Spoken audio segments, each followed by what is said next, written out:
Mi nombre es Natalia Galati. Vengo a hablarles sobre una introducción al derecho probatorio.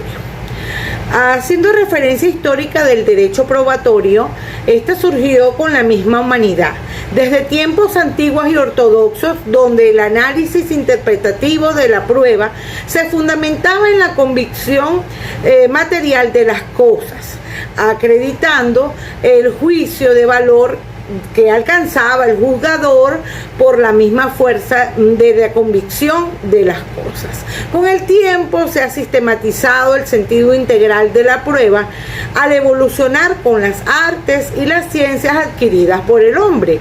En definitiva, la prueba se presenta a lo largo de la historia como una necesidad y a partir de la premisa de probar y demostrar una verdad sobre un hecho o acto.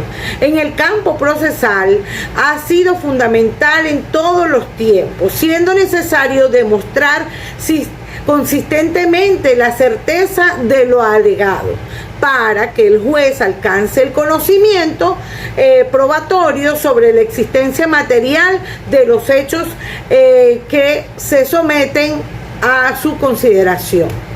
Las acepciones de la palabra prueba se usa para designar los medios de prueba, o sea, los medios de convicciones consideradas en sí mismas y que llevan a través de la inteligencia a adquirir la realidad de un hecho. De este modo se habla de prueba de testigos, pruebas de instrumentos.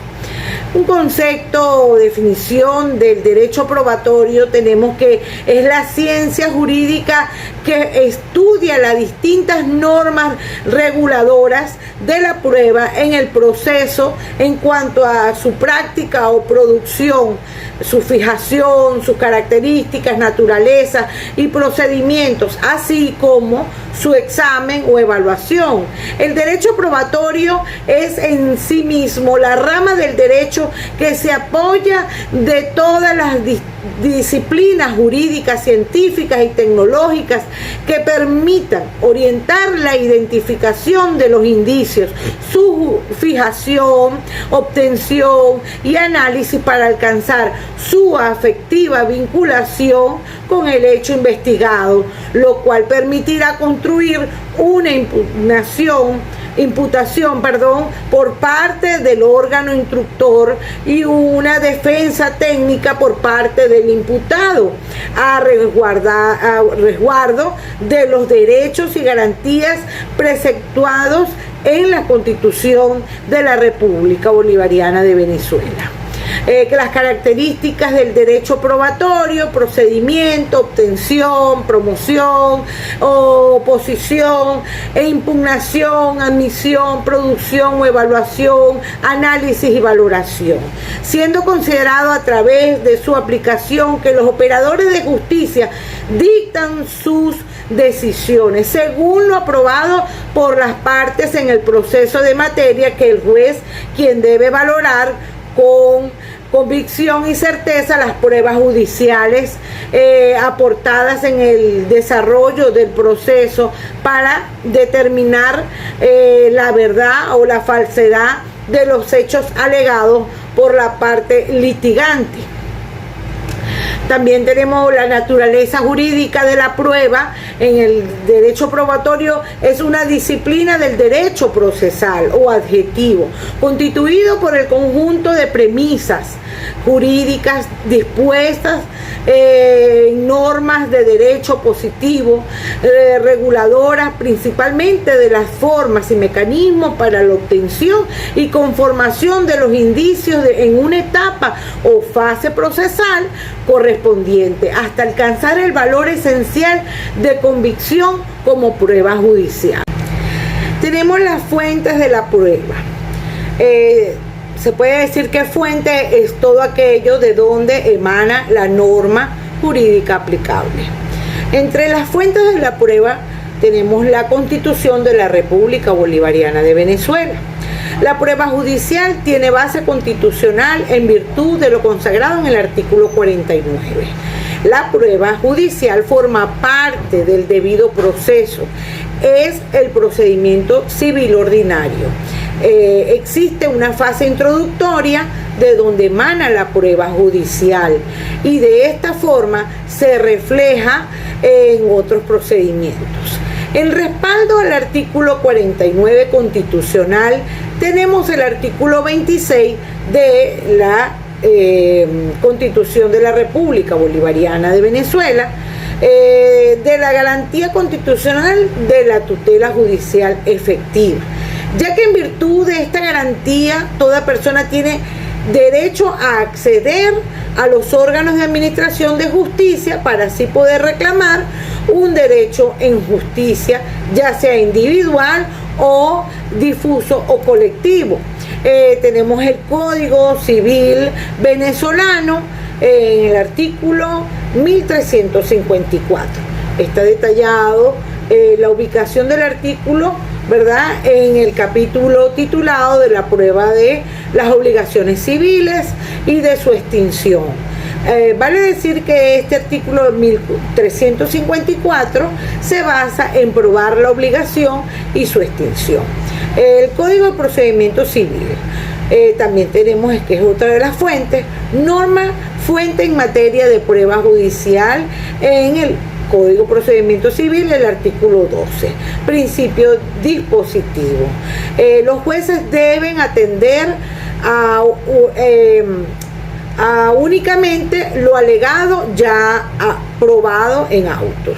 La instalación de la audiencia preliminar tal y como lo prescribe el artículo 73 de la Ley Orgánica la Ley Orgánica de Trabajadores, Procesal de Trabajadores. Tenemos el Código de Comercio también, otra de las fuentes. Regula todos los actos de comercio, los artículos 38, 39, 41, 42, 124 de este Código de Comercio. También tenemos otra de las leyes, ley del Estatuto de la Función Pública. Este instrumento legal regula todas las relaciones que derivan de la vinculación entre la administración pública, tanto nacional, estatal o municipal, y el funcionario público, en el artículo 105, 106 de esta ley. También tenemos el Código Orgánico Tributario, que regula todo lo relacionado con las relaciones jurídicas derivadas de los tributos nacionales entre el constituyente y entre el recaudador del tributo, que es el Estado. En los artículos 267, 269, 270, 271 y 273. Tenemos los principios generales de la prueba judicial.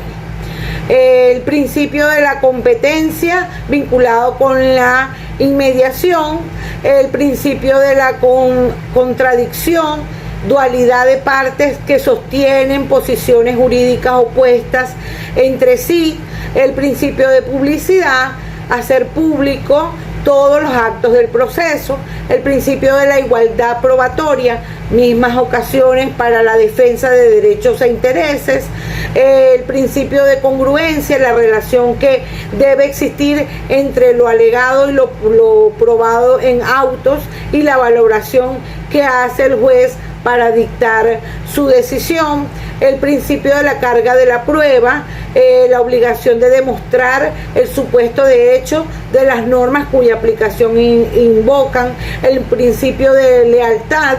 Las partes no pueden usar los medios de prueba para esconder la realidad y así engañar al juez. Tenemos el principio de preclusividad, es la pérdida de la oportunidad para realizar un acto procesal.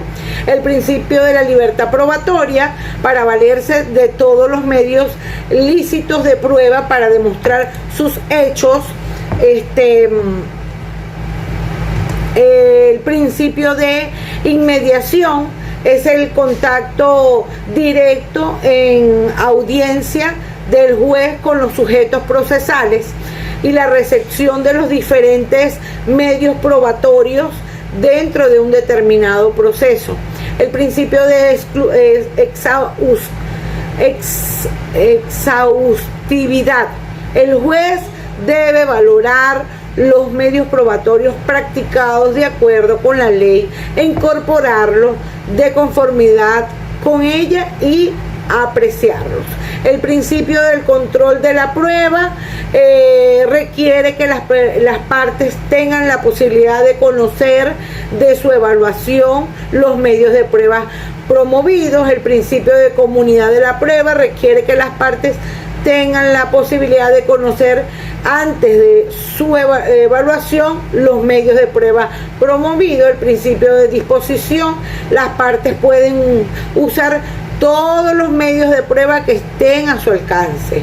El principio de prohibición de aplicar el conocimiento privado del juez sobre los hechos tiene que ver con la imparcialidad del juez.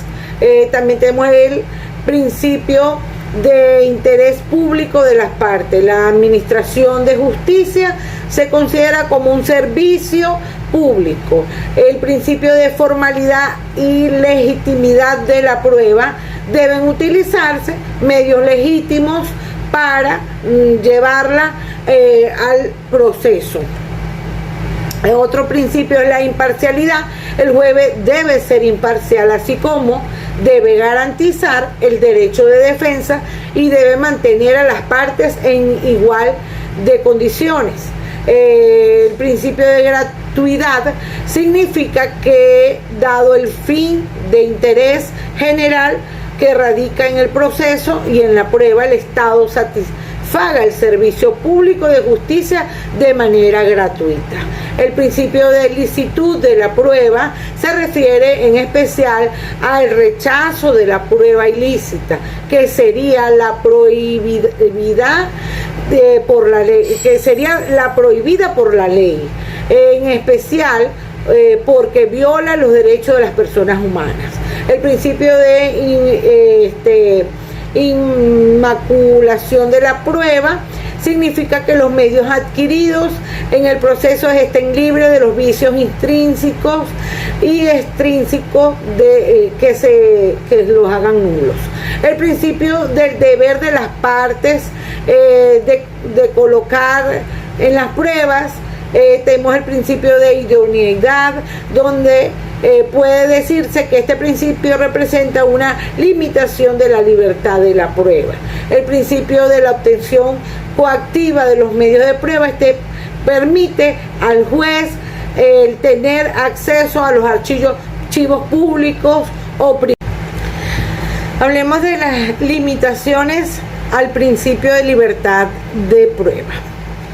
La licitud de la obtención de la fuente de la prueba explica que el principio consiste en que solo son admisibles como medios de prueba aquellos cuya obtención se haya producido conforme a las reglas de la legislación procesal y de los convenios internacionales en materia de derechos humanos. La idoneidad y la pertinencia de la prueba como límite a la libertad probatoria. La idoneidad o conducencia de la prueba es su cualidad de ser apropiada para demostrar los hechos del proceso. La inutilidad de la prueba como causa de inadmisibilidad de un medio probatorio. Al referirse a la utilidad de la prueba, señala que es la capacidad de satisfacer o de satisfacción de la necesidad de la prueba. Las reglas legales y la prohibición de la prueba como límites de la libertad de la prueba. Señala que los límites de la libertad de la prueba antes expuestos se refieren a situaciones concretas dentro del proceso determinado, pues los supuestos de legalidad en la obtención de la fuente de prueba o de idoneidad, pertinencia o utilidad de la prueba deben ser apreciados siempre en relación con situaciones concretas. Ahora tenemos un concepto de sujeto de la prueba: persona que desempeña algunas de las actividades procesales probatorias, de proposición o proponente, de admisión práctica, de contradicción o discusión, y valoración o apreciación, de recepción o de destinatario de la prueba. Esto es el juez y las partes principales y secundarias del proceso.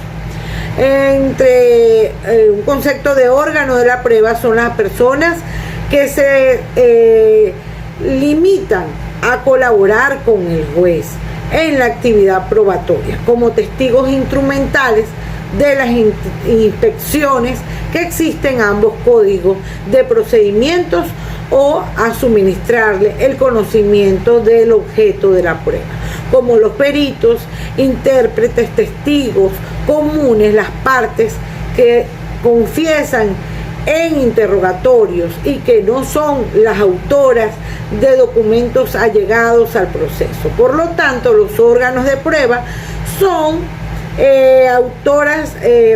son generalmente los terceros no intervinientes, y las partes solo cuando son autores del medio de la prueba, confesión o documento, nunca el juez. El objeto de la prueba, en términos generales, el objeto de la prueba consiste en demostrar la existencia o inexistencia de un hecho. Por lo tanto, todo lo que pueda ser objeto del conocimiento y que alega como fundamento el derecho que se pretende debe ser contenido como objeto de la prueba. Muchas gracias.